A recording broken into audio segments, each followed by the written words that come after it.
உண்மையில் வேதாளம் என்பது தேவர்கள் உலகத்தில் வாழ்ந்து கொண்டிருந்த புட்பதத்தன்தான். புட்பதத்தனும் அவரது மனைவி தேவதத்தையும் தேவர்களுக்கு ஆடை தைத்துக் கொடுக்கும் பணியை செய்து கொண்டிருந்தனர். இந்நிலையில் புட்பதத்தனுக்கு ஒரு விபரீத ஆசை தோன்றியது. அதுதான் ஈசனுக்கும் பார்வதி தேவிக்கும் அழகிய உடை ஒன்றை தைத்துக் கொடுக்க வேண்டும் என்று.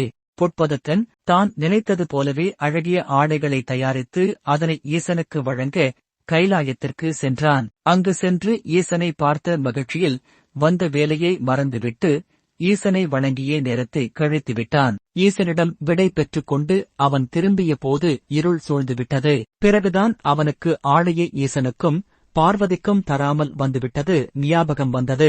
இருட்டியும் விட்டதால் கைலாயத்தின் வாசலிலேயே படுக்க முடிவெடுத்தான். அன்று இரவு சிவபெருமான் பார்வதி தேவியிடம் ஒரு முக்கியமான தேவ ரகசியம் பற்றி கூறிக்கொண்டிருந்தார். அது கைலாயத்தின் வாசலில் படுத்திருந்த புட்பதத்தன் காதுகளில் விழுந்துவிட்டது. மறுநாள் ஈசனிடம் சென்று தான் கொண்டு வந்த ஆடைகளை கொடுத்துவிட்டு ஆசி பெற்ற புட்பதத்தன் நேற்று இரவு தான் கைலாய வாசலில் படுத்திருந்ததையும் சிவன் கூறிய தேவ ரகசியத்தை கேட்டுவிட்டதையும் அப்போதிருந்தே தன் மனம் படாதபாடு படுவதையும் கூறினான். தேவ ரகசியத்தை கேட்டுவிட்டதால் கோபமுற்றார் சிவபெருமான். இருப்பினும் அவன் உண்மையை கூறியதால் அதனை எக்காரணத்தைக் கொண்டும் யாரிடமும் கூறக்கூடாது என்று அவனை எச்சரித்து அனுப்பினார். கைலாயத்திலிருந்து திரும்பி வந்த புட்பதத்தன் பல நாட்கள் நிம்மதியின்றி தவித்து வந்தான். அவன் மனைவி பல முறை கேட்டும் காரணம் என்னவென்று சொல்லாத புட்பதத்தன் ஒருநாள் அழுத்தம் தாங்காமல் அந்த தேவ ரகசியத்தை தன் மனைவியிடம் கூறிவிட்டான். இது உடனே ஈசனுக்கு தெரிந்துவிட்டது.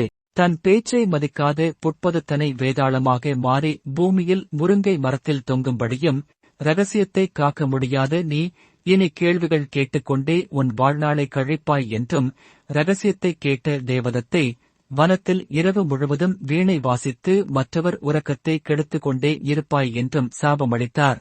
பல ஆண்டுகளாக வேதாளமாக புட்பதத்தன் சுடுகாட்டில் உள்ள முருங்கை மரத்தில் தலைகீழாக தொங்கிக் கொண்டிருந்தான். அந்த நேரத்தில் முனிவன் ஒருவன் வேதாளத்தை தன் அடிமையாக்கி அதன் சக்திகள் மூலம் உலகத்தை ஆள நினைத்தான். அதற்காக தவமிருந்த போது காளி தேவி 1000 அரசர்களின் தலையை தனக்கு காணிக்கையாக அளித்தால் உன் வேண்டுதலை நிறைவேற்றுகிறேன் என்று கூறினார்.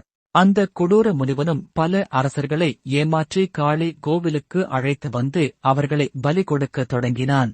இப்படியே 999 அரசர்களின் தலையை காளிக்கு பலி கொடுத்தான்.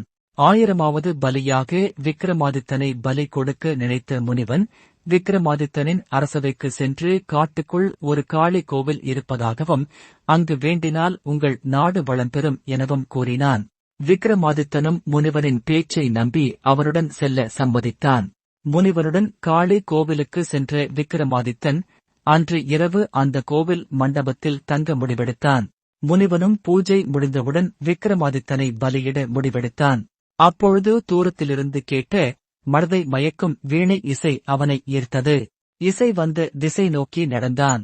அங்கே ஒரு அழகிய பெண் இருட்டில் அமர்ந்து கொண்டு வீணை வாசித்துக் கொண்டிருந்தாள். அவளிடம், நீ யார், ஏன் வனத்திற்குள் அமர்ந்து வீணை வாசித்துக் கொண்டிருக்கிறாய் என்று கேட்டான் விக்ரமாதித்தன். அந்த பெண் வேறு யாருமல்ல, தேவ ரகசியத்தை கேட்ட புட்பதத்தனின் மனைவி தேவதத்தை. அவள் தன் கதையை விக்ரமாதித்தனிடம் கூற அவள் மேல் இரக்கம் கொண்டான் விக்ரமாதித்தன். அவர்களுடைய சாபம் தீர என்ன செய்ய வேண்டுமென்று தேவதத்தையிடம் கேட்டான். அதற்கு தேவதத்தை, நானும் வேதாளமாக தொங்கிக் கொண்டிருக்கும் என் கணவரும் காட்டிற்குள் இருக்கும் காளி கோவிலுக்கு சென்று வழிபட்டால் எங்கள் சாபம் நீங்கும். ஆனால் என் கணவரை அந்த முருங்கை மரத்தில் இருந்து இறக்கி காளி கோவிலுக்கு அழைத்து வருவது இயலாத ஒன்று என்று கூறி அழுதாள். அது எவ்வளவு பெரிய ஆபத்தாய் இருந்தாலும் நான் அதனை செய்கிறேன் என்று கூறி அங்கிருந்து சென்றான் விக்ரமாதித்தன். சுடுகாட்டிற்கு சென்ற விக்ரமாதித்தன் அங்கு தலைகீழாக தொங்கிக் கொண்டிருந்த வேதாளத்தை கட்டி முதுகில் போட்டுக் கொண்டான். அதுவரை அமைதியாக இருந்த வேதாளம் விக்ரமாதித்தனிடம் பேசத் தொடங்கியது. நாம் கோவிலுக்கு செல்லும் வரை நீ ஒரு வார்த்தை கூட பேசக்கூடாது. அதே நேரம் நான் ஒரு கதை சொல்லி அதிலிருந்து கேள்வி கேட்பேன். அதற்கு பதில் தெரிந்தும் நீ கூறவில்லை என்றால் உன் தலை வெடித்து சிதறிவிடும். சரியான பதில் கூறினால் மீண்டும் முருங்கை மரத்திற்கே சென்று விடுவேன் என்று கூறியது. விக்ரமாதித்தன் என்ன சொல்வதென்று தெரியாமல் விழிக்க அவர்களின் பயணம் தொடங்கியது. விக்ரமாதித்தன் முதுகில் ஏறிய வேதாளம் அவனிடம் கதை சொல்லத் தொடங்கியது. விக்ரமாதித்தனும் கதை கேட்கத் தொடங்கினான்.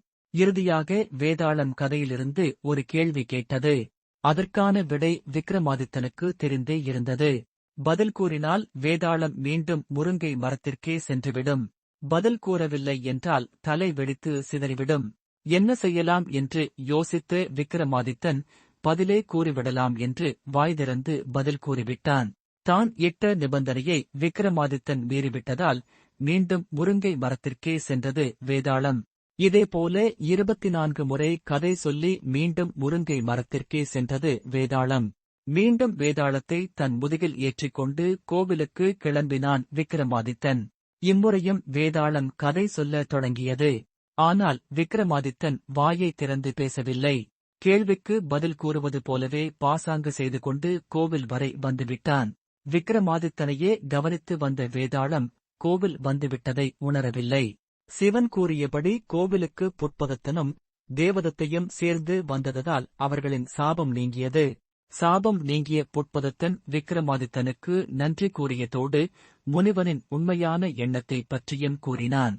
இதனைக் கேட்டு அதிர்ச்சியடைந்த விக்ரமாதித்தன் அந்த முனிவரின் தலையை காளி தேவி முன் வெட்டி வீழ்த்தினான். அப்போது அங்கு தோன்றிய காளி தேவி, விக்ரமாதித்தா, நீ கொடுத்த பலியில் என் மனம் குளிர்ந்தது. உனக்கு என்ன வரம் வேண்டுமென்று கேள் என்று கூறினார். அதற்கு விக்ரமாதித்தன் முனிவனால் கொல்லப்பட்ட அனைத்து அரசர்களும் உயிர் பெற வேண்டும் என்று வரம் கேட்டார். காளி தேவியும் விக்ரமாதித்தன் கேட்ட வரத்தை தந்ததோடு அவனையும் அவன் நாட்டு மக்களையும் வாழ்த்திவிட்டு சென்றார்.